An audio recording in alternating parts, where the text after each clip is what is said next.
Epidemiologist Richard Wilkinson's life work has changed how the world thinks about economic inequality, why it matters and how it harms all in our society. Richard co-founded the Equality Trust, working to build a better society in the UK by reducing social and economic inequality, and is also the Professor Emeritus of Social Epidemiology at the University of Nottingham at Medical School, Honorary Professor at University College London, and a Visiting Professor at the University of York. Richard's papers and books include in 2009's landmark The Spirit Level, Why Greater Equality Makes Us Stronger, co-authored with Kate Pickett, demonstrating unequivocally the detrimental effects of economic inequality. In more unequal nations, outcomes are worse for almost everyone in almost every measure that matters, including health, education, social mobility and trust, that those living in more unequal societies.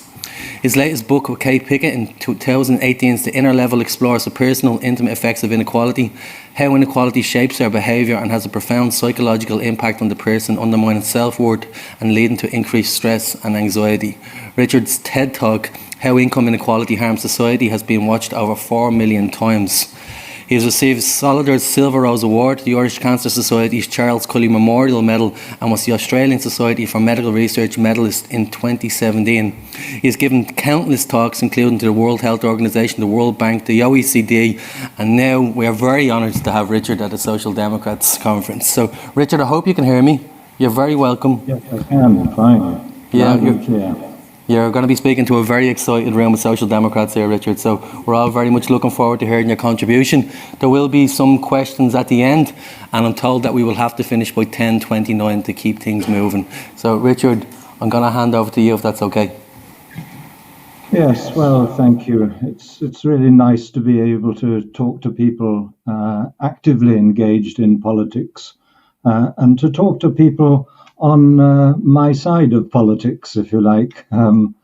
It's really a privilege. I'm going to take you through our very quickly through our work on inequality and the political implications.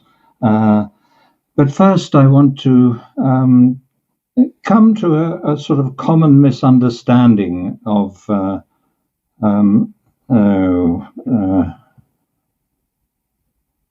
common misunderstanding of politics. The clicker, no, that's all right.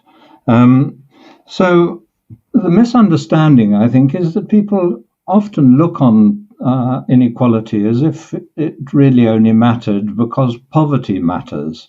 But that's really misunderstanding it.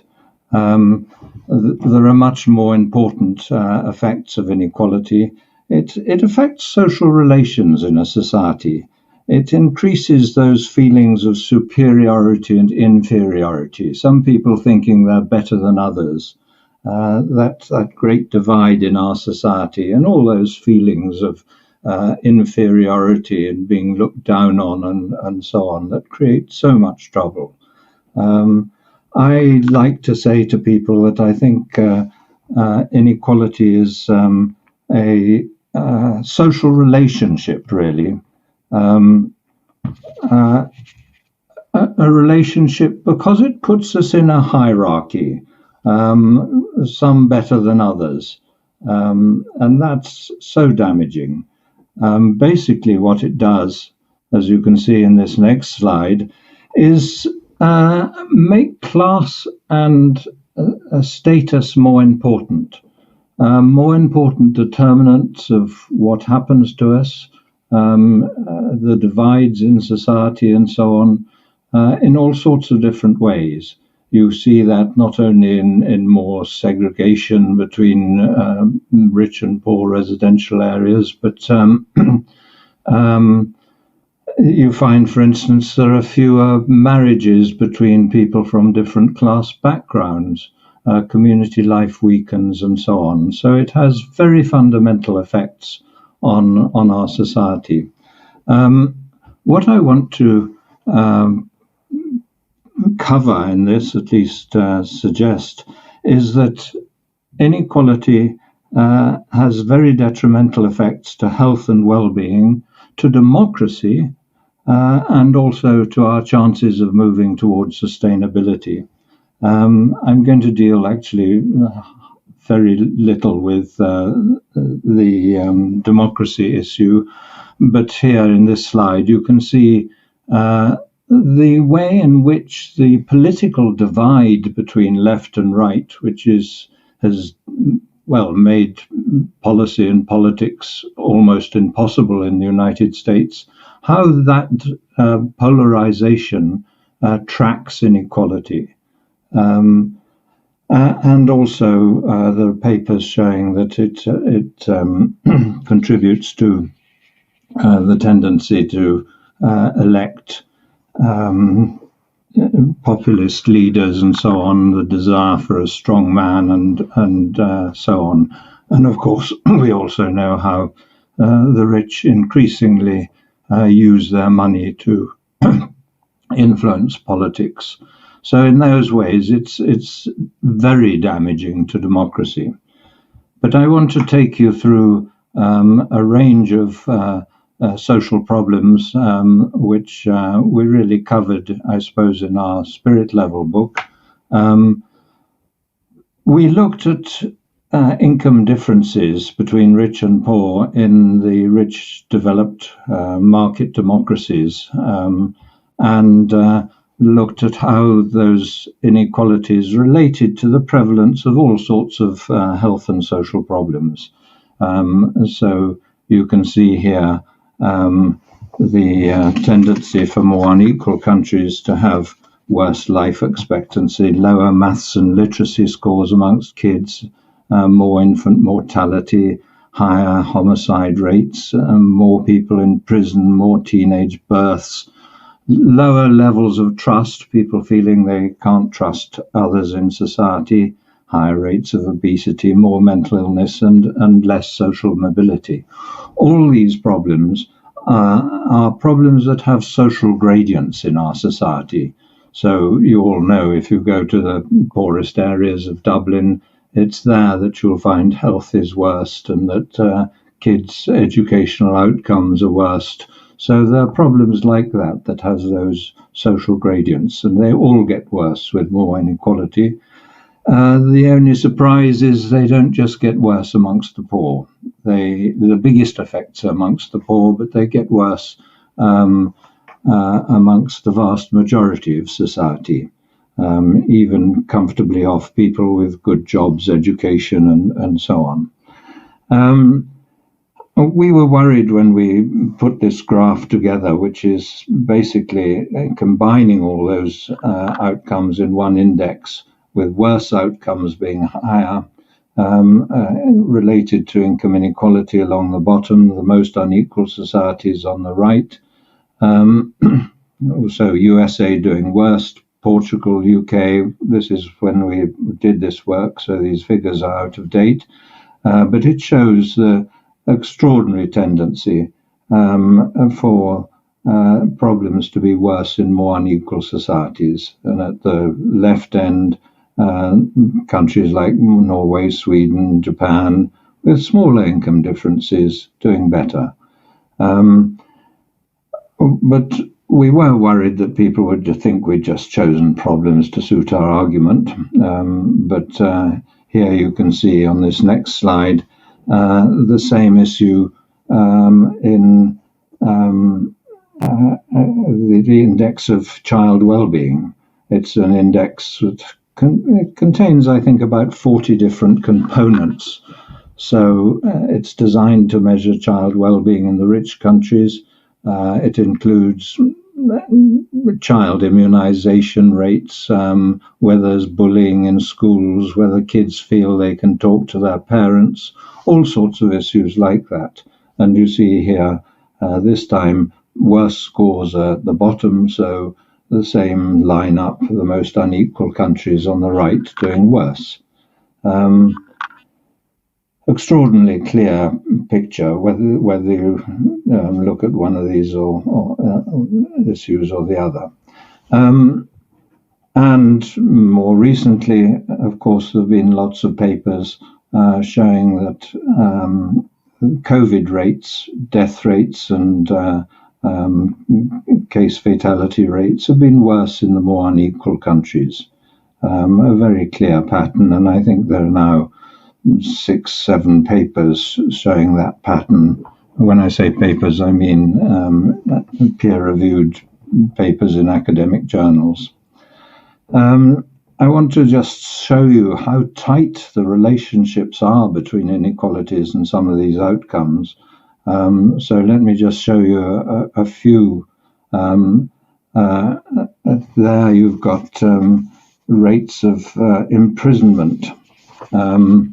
You see that up the side you've got a log scale. So that means on the vertical axis the difference between 1 and 10 is the same as from 10 to 100, or from 100 to 1,000. And you see the huge differences in the proportion of the population imprisoned in each country. It goes down to about 40 per 100,000 in Japan, up to over 400 per 100,000 in the United States. And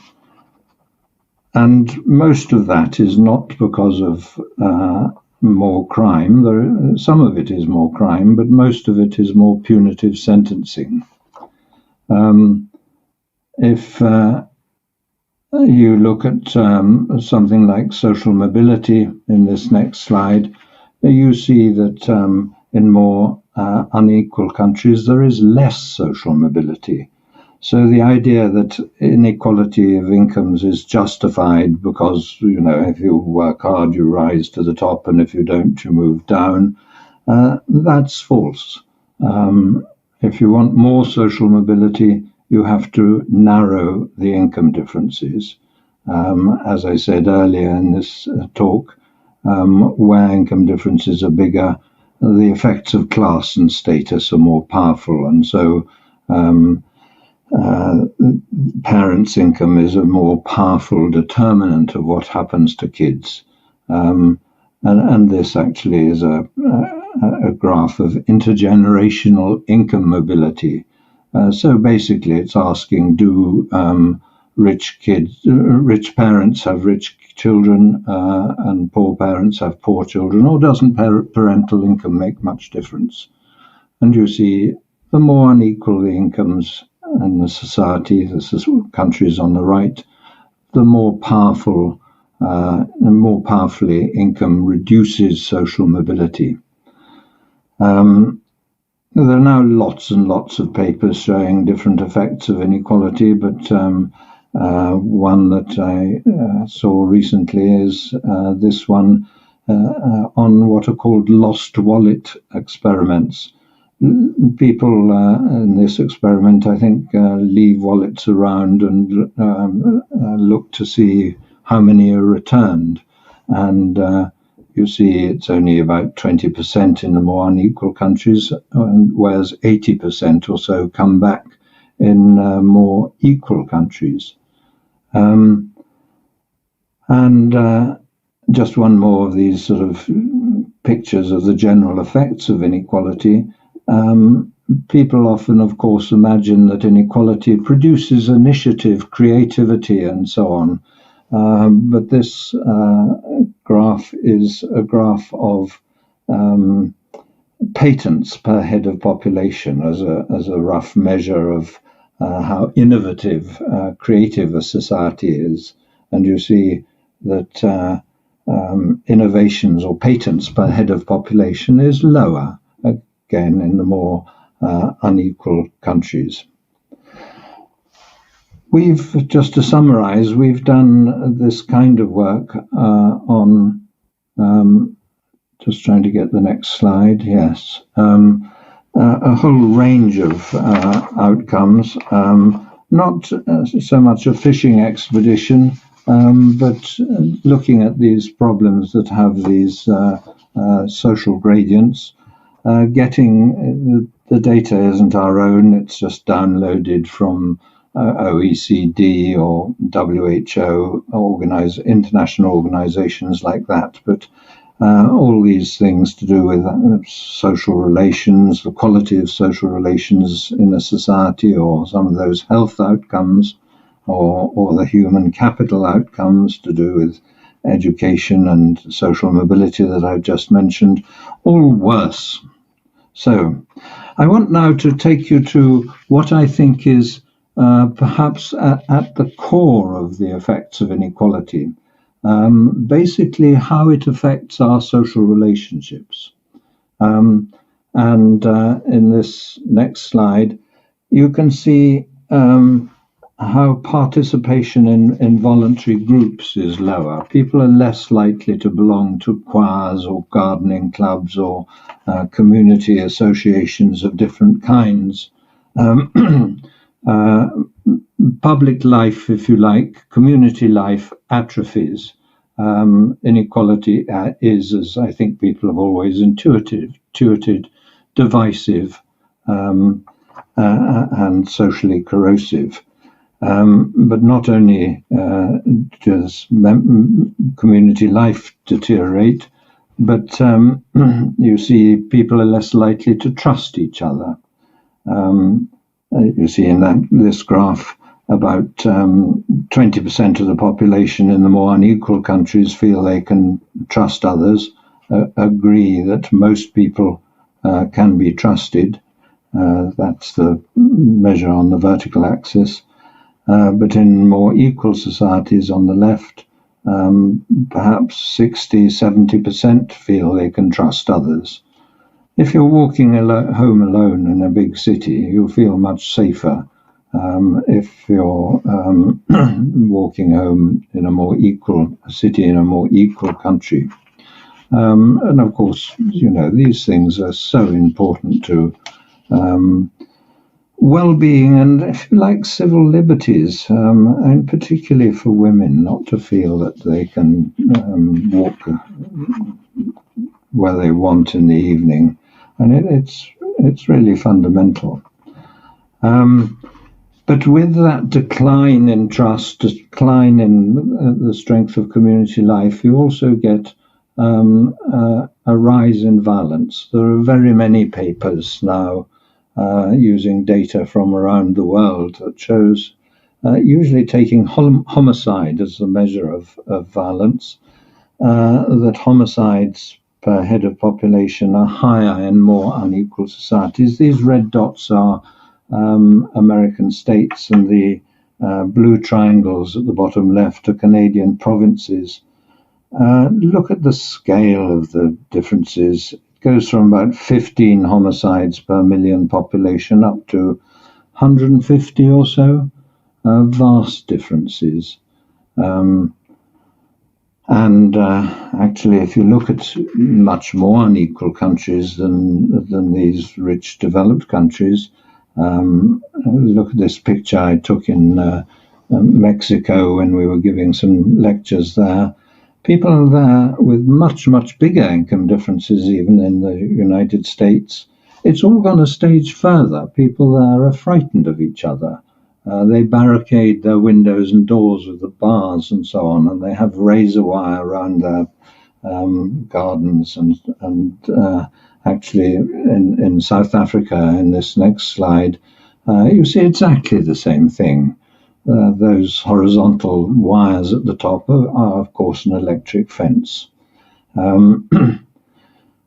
So you see that with rising inequality, the deterioration in social relations in society, which is, and in terms of the quality of lives, the studies of the determinants of happiness and so on, they all say your involvement with other people, quality of social relationships, whether you're involved in community life, are really powerful determinants of happiness and well-being.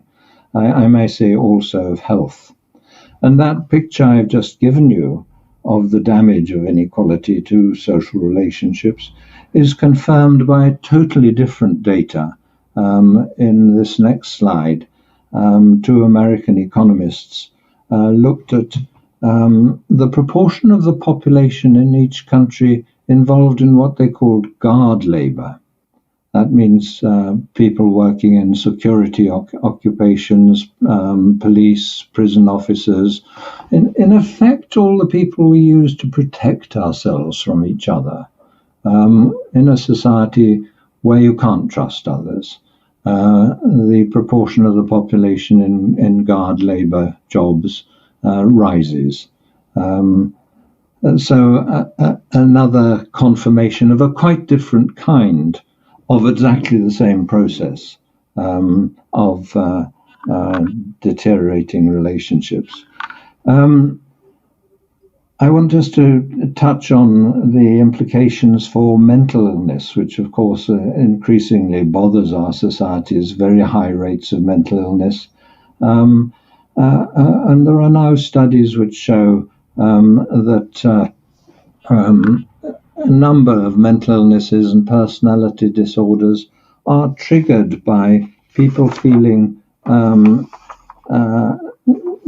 triggered by the experience of hierarchy, dominance, and subordination, either triggered or exacerbated by issues to do with hierarchy, the feelings of being either assuming your superiority or endlessly having to fight against being put down, or perhaps on the contrary, feeling you're no good, you're hopeless, low self-esteem, and finding social contact very stressful, and so withdrawing, avoiding social life, if you like.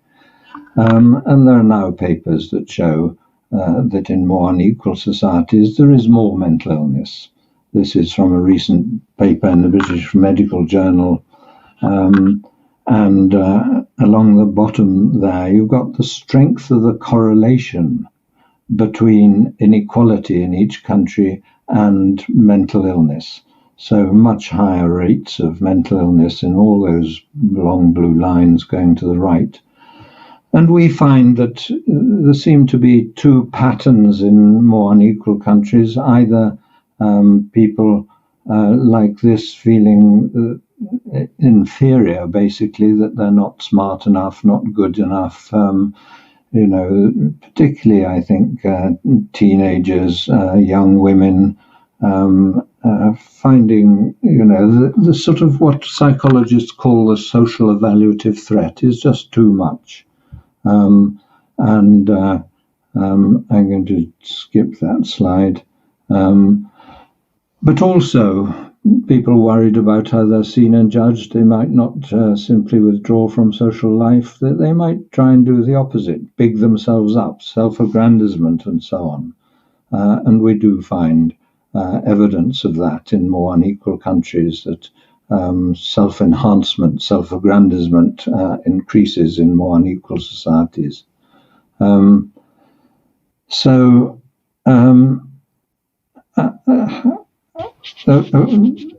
finally, I think that's because this is important in how it affects our chances of moving towards sustainability.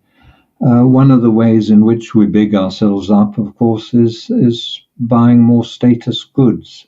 And there are now a number of studies that show that in more unequal societies, you're more likely to buy a fancy car, an expensive car.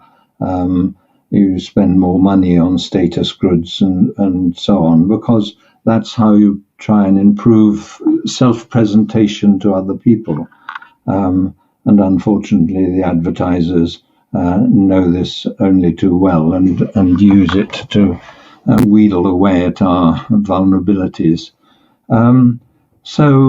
Of course, if we are going to move towards environmental sustainability and well-being, we have to be able to reduce the power of consumerism. And that, I think, can only be done by dramatically reducing inequality.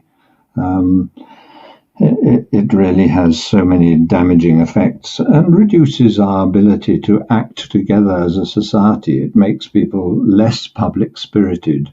We find that more unequal countries emit more CO2 per $100 of GNP.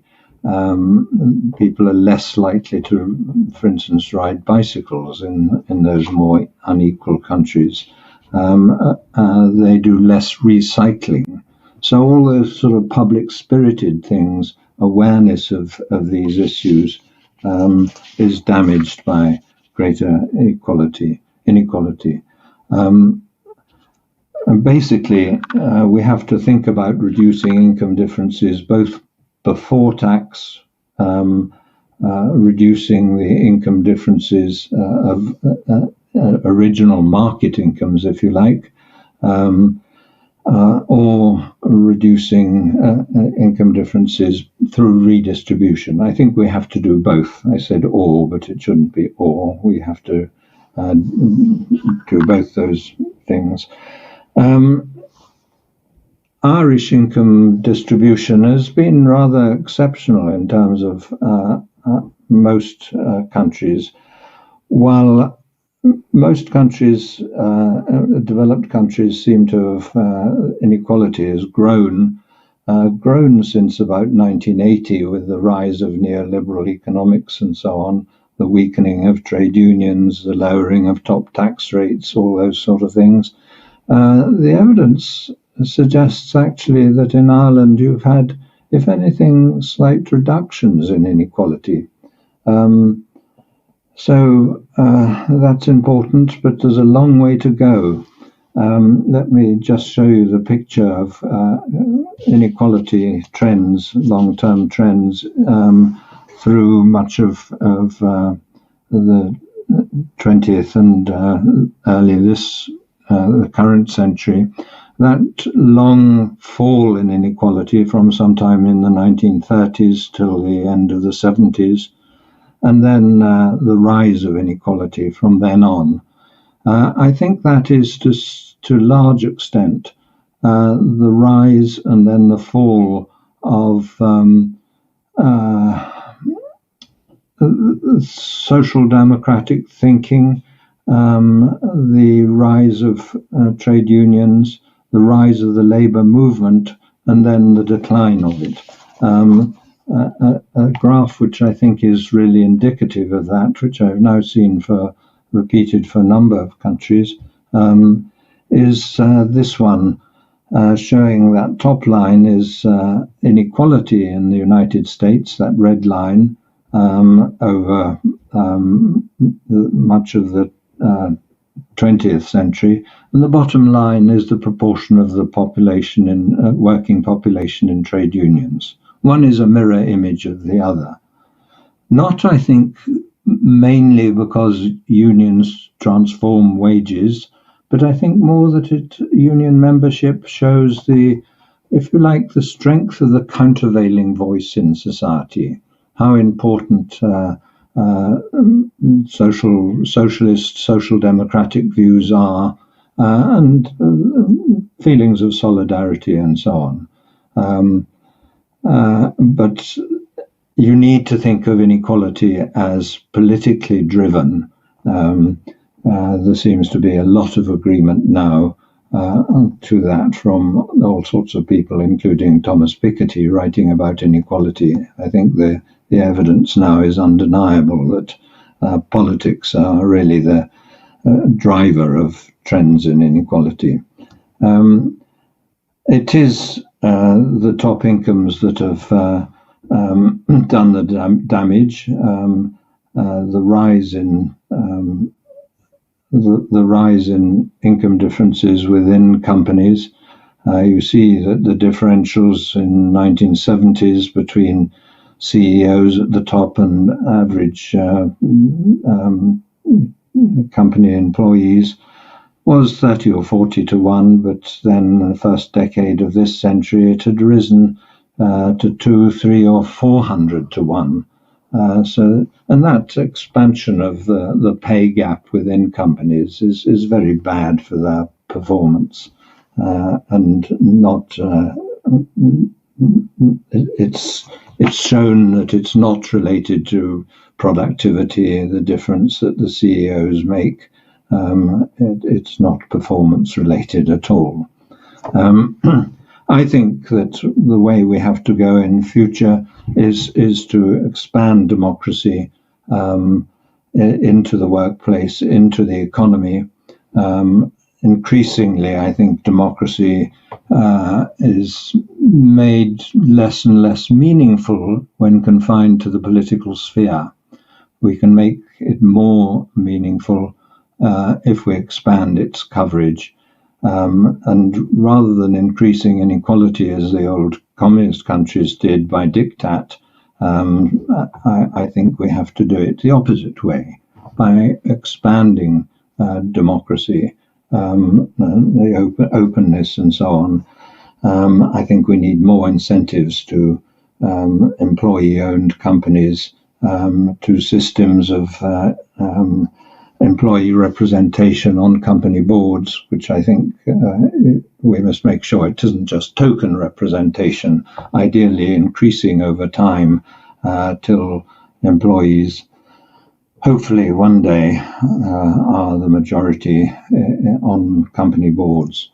I want to end with this slide showing the extent of inequalities, health inequalities in Ireland. And I think this is one of the most obviously, I think it's one of the perhaps the biggest social injustice in our societies, that there are these huge differences in life expectancy. We know largely how they're determined by these structural inequalities, by class, by pay differences, and so on.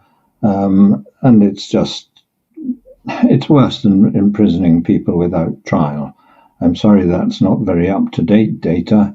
2010, I couldn't find more up-to-date data on the health inequalities in Ireland. But you can be sure that you have those large inequalities. They do change over time. In Britain, when we had Thatcher's period in office, our health inequalities increased. When we had that long period of Labour government under Blair, they decreased slightly, not very much, because he didn't do enough about the structural issues like inequality. So thank you very much. I'll leave it there.